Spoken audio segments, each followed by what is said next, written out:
sera faite sur cette affaire. Nous le souhaitons dans tous les cas. À vous entendre parler, Yves-Michel Fotso, vous semblez vouloir tout faire pour ne pas entraver la marche de la procédure judiciaire.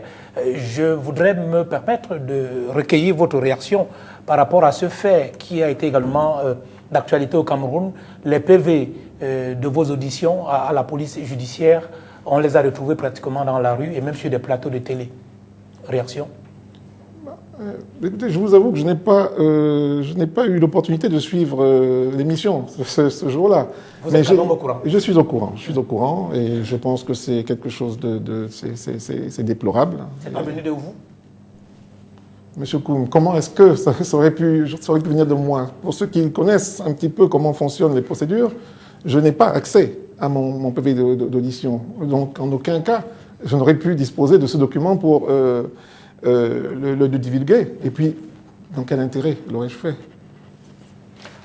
On va revenir un peu sur, avant d'aborder le cas de la caméra, parce que vous êtes né, je crois que vous avez un dossier qui est tout prêt, vous allez nous expliquer. Voilà.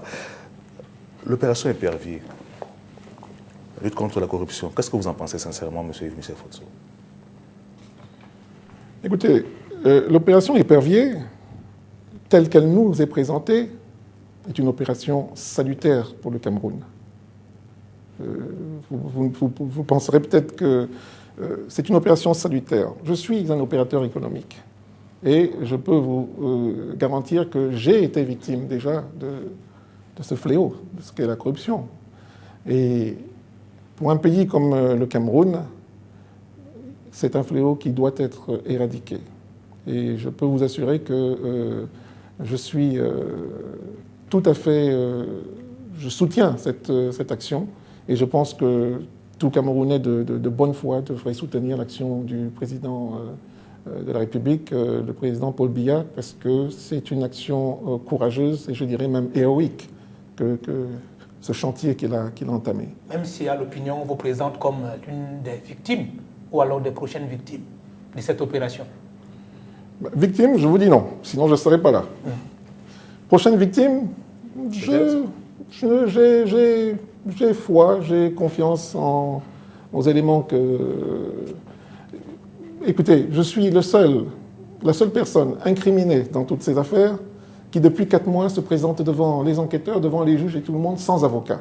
Vous croyez que si j'étais inquiet, j'irais... Je n'ai aucun conseil. Je suis seul, comme d'ailleurs aujourd'hui vous me cuisinez, je suis seul face à vous 3.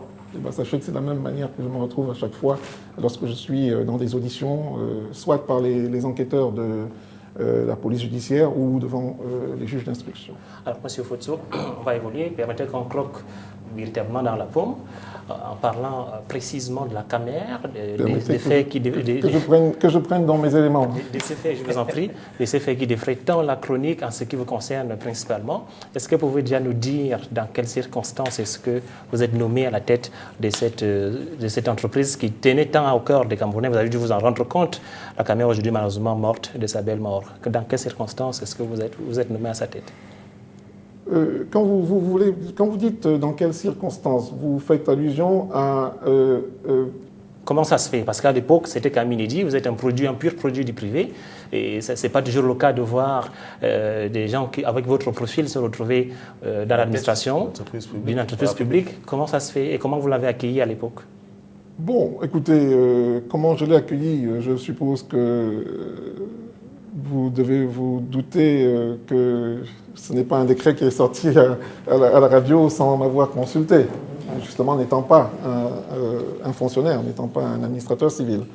Je pense que c'est une décision discrétionnaire du chef de l'État et peut-être qu'au vu de l'assistance financière que nous accordions, nous, là je parle du groupe Commercial Bank, principalement la CBC, les 6 mois qui ont suivi ma nomination, la caméra n'a pu survivre que grâce aux fonds injectés aux avances de trésorerie faites par la CBC.